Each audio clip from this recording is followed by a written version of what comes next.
1. La Casa de los Espíritus. Laura, una joven diseñadora gráfica, decidió mudarse a una antigua casona del centro histórico en busca de un nuevo comienzo tras una ruptura amorosa. La casa, con sus paredes cubiertas de polvo y eco de pasos de otras épocas, parecía un refugio perfecto.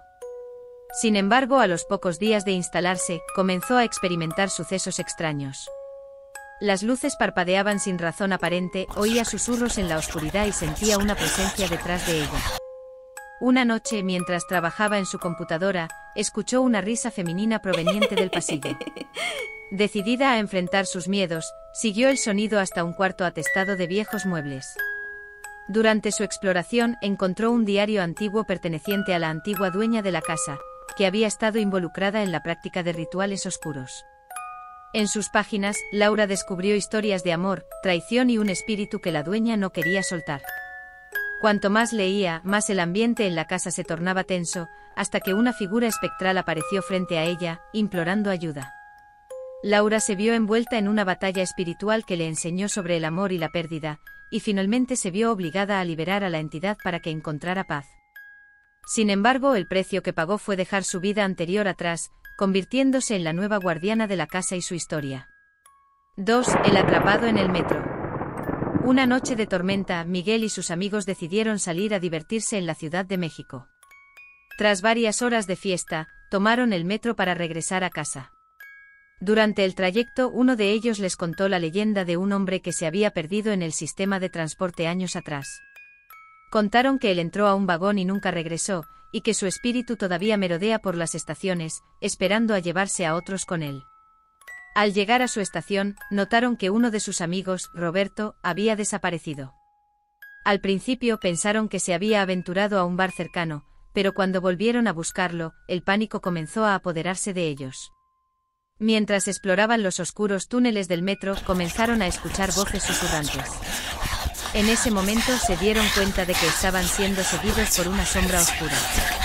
Finalmente se encontraron con el espíritu de Roberto, atrapado entre dos mundos. Para liberarlo, debían enfrentar sus miedos más profundos y desentrañar el misterio del hombre que había desaparecido antes que él. A medida que luchaban contra las fuerzas que intentaban separarlos, el grupo se unió y descubrió que solo el poder de la amistad podría romper la maldición del metro. 3. Cuentos de la Llorona. Ana, una madre soltera, luchaba por criar a su bebé en un barrio popular de la Ciudad de México. Era una tarde tranquila cuando decidió salir a comprar víveres. Pero tras una noche de excesos en una fiesta, se quedó dormida en el sillón, olvidando la cuna cerca de ella. Al despertar, se dio cuenta de que su pequeño había desaparecido. Desesperada, salió a buscarlo y en su camino, comenzó a escuchar llantos lejanos. Las voces resonaban en su mente, llevándola hacia los canales de Xochimilco. Allí encontró a una mujer vestida de blanco con un semblante de profunda tristeza. La mujer resultó ser la Llorona, quien había perdido a sus propios hijos y ahora buscaba consuelo. Mientras Ana conversaba con ella, comprendió que la tragedia podía repetirse y que las almas perdidas buscaban venganza. Ana se adentró en el mundo de la Llorona, donde las sombras representaban las almas que no habían encontrado la paz. A través de un viaje emocional, Ana enfrentó su propio dolor y su miedo a perder a su hijo. Finalmente logró establecer un vínculo con la Llorona, prometiendo no olvidar a las almas que se perdieron en el tiempo, y así encontró su bebé entre las sombras. Adoptando la memoria de las almas, Ana regresó a casa, con un renovado sentido de amor y esperanza. 4. La novia de Tepito. José, un joven aventurero del barrio de Tepito, se sintió cautivado por la historia de una hermosa mujer que aparecía en las noches. Cada vez que alguien la veía, se obsesionaban y desaparecían sin dejar rastro. Decidido a comprobar la verdad detrás de la leyenda, un día siguió las pistas hasta un callejón oscuro donde la encontró. La mujer, de belleza inigualable, sonrió y lo atrajo a su lado. Sin embargo, mientras se adentraban en el callejón, la atmósfera cambió repentinamente. José se dio cuenta de que había cruzado a un lugar donde las sombras se movían como criaturas vivas y los susurros llenaban el aire. A medida que trataba de regresar, la mujer reveló su verdadera naturaleza. Era un espíritu ligado a un antiguo pacto, condenada a atrapar almas jóvenes debido a un amor trágico que había terminado en traición. José se vio arrastrado a un mundo lleno de sombras y fantasmas. Luchando por liberarse, se dio cuenta de que la única manera de romper el poder de la mujer era enfrentarse a su propia historia de amor fallida y liberarla del sufrimiento que la mantenía atrapada.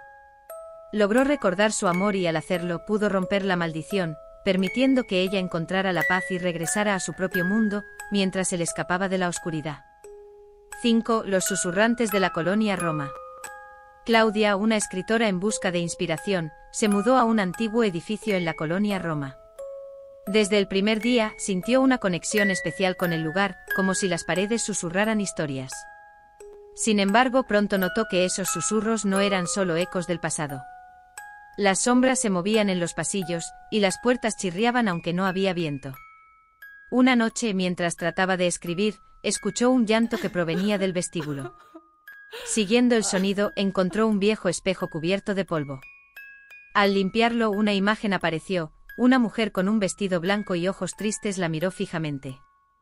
La figura comenzó a hablarle, revelando que había sido una escritora en el pasado que había sido olvidada por la historia. Propuso un trato: si Claudia lograba terminar su novela sobre las vidas perdidas, liberaría su alma del espejo. A medida que Claudia se sumergía en la escritura, los susurros se volvían más intensos, revelando secretos oscuros del edificio y sus antiguos habitantes. Pero su propia vida se volvió peligrosa. Los espíritus comenzaron a acecharla, intentando detener su progreso. Enfrentando sus propios miedos y la presión de la tarea, Claudia logró completar la novela en el borde de la desesperación. Al terminar, el espejo brilló y la mujer se desvaneció, agradecida. Claudia no solo liberó a la escritora, sino que también encontró su propia voz y la fuerza para seguir creando, convirtiéndose en una leyenda propia en la colonia Roma. 6. El espectro del Palacio de Bellas Artes. Ricardo, un fotógrafo aficionado, decidió explorar el Palacio de Bellas Artes una noche. La majestuosidad del lugar lo cautivaba. Pero al entrar, sintió una energía extraña. Mientras documentaba el espacio con su cámara, fue atraído hacia el escenario, donde escuchaba música y risas de un espectáculo que nunca había ocurrido. De repente vio a una mujer vestida elegantemente en la época del Arte Déco, moviéndose como si estuviera en medio de un baile. Al mirarla a los ojos, se dio cuenta de que estaba atrapada en un bucle temporal, reviviendo sus últimas horas antes de un trágico accidente que acabaría con su vida. Decidido a ayudarla, Ricardo comenzó a investigar su historia, descubriendo que era una talentosa actriz que había sido rechazada por el público. Su deseo de ser famosa había atado su alma al palacio, condenándola a un ciclo interminable. Ricardo se propuso romper el ciclo, organizando una exhibición de fotografías sobre su vida. La noche de la inauguración, con toda la ciudad presente, la esencia de la mujer se hizo más palpable. Al escuchar cómo la aclamaban, el espectro se liberó, y con una sonrisa de gratitud, desapareció en una luz brillante. Ricardo se quedó con una conexión profunda al arte, entendiendo la importancia de presentar historias que deben ser escuchadas. 7. El cuento del Chalchiuhtlicue. En la época moderna, Eva trabajaba como guía turística y se encontró con una leyenda sobre Chalchiuhtlicue, la diosa azteca de ríos y lagos. Decidida a disfrutar de una aventura, organizó una excursión a los canales de Xochimilco. Sin embargo, mientras guiaba el tour, notó que los visitantes empezaron a comportarse de manera extraña, como hipnotizados por el lugar. Una vez anochecido, la atmósfera se intensificó y comenzaron a oír murmullos provenientes del agua. Los asistentes afirmaron haber visto figuras femeninas flotando en la superficie. Eva, intrigada, decidió investigar más y se adentró en el canal sola. Allí encontró un altar antiguo cubierto de ofrendas y objetos de valor. Mientras exploraba, se dio cuenta de que había despertado el interés de Chalchiuhtlicue, quien exigía sacrificios para mantener su presencia en el mundo. Eva se encontró atrapada entre dos mundos, tratando de escapar de la destrucción que la diosa había invocado. A medida que los espectadores la buscaban, ella debía tomar decisiones difíciles para deshacer el daño hecho. Finalmente, la única forma de calmar la ira de la diosa era ofrecer una ofrenda que provenía de su corazón, un acto de sacrificio que traería paz y la liberaría de la conexión con el agua. La experiencia le enseñó sobre el poder del sacrificio y la importancia de recordar las tradiciones. 8. La casa de la tía Toña en Chapultepec.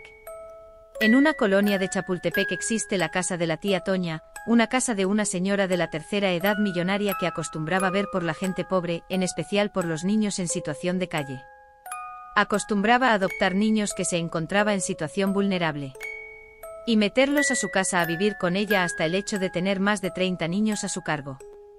Un día eran tantos los niños que tenía que aguantar que en una pelea en la que se fueron todos sus niños contra ella decidió terminar con sus vidas uno a uno. Una vez terminando con la vida de cada uno, ella terminó con la suya, su alma y la de los niños quedaron en aquella casa. Es la fecha en la que esa casa existe, pero el paso está prohibido debido a que un puente por el que hay que pasar se pudrió por el tiempo que ha pasado desde que eso pasó. La casa se encuentra cerca del castillo de Chapultepec. 9. La muñeca de Salazar. En una pequeña tienda de antigüedades en el barrio de Salazar, Sofía encontró una muñeca de aspecto extraño, con ojos oscuros que parecían seguirla. La dueña de la tienda le advirtió que la muñeca había tenido un dueño maligno que había sido esclavizado por su propia avaricia. Sofía, ignorando la advertencia, compró la muñeca y la llevó a casa. En los días siguientes, la muñeca comenzó a manifestarse. Sofía soñaba con voces que le decían que hiciera cosas oscuras y peligrosas. Su comportamiento se volvió errático, comenzó a alejarse de amigos y familiares. Al investigar más sobre la historia de la muñeca, descubrió que había sido utilizada en rituales de vudú para atrapar almas. Desesperada, decidió deshacerse de ella, pero cada vez que intentaba hacerlo, la muñeca siempre regresaba a su lado. Un oscuro evento desencadenó una serie de desgracias en su vida, y Sofía comprendió que debía enfrentarse a la muñeca. Finalmente realizó un ritual para liberar al espíritu atrapado en la muñeca. Al hacerlo, descubrió que el verdadero problema no era la muñeca, sino la codicia que había forjado dentro de ella. Sofía se liberó de la muñeca y a su vez, logró reencontrarse con sus seres queridos, aprendiendo que la avaricia solo traía soledad y temor.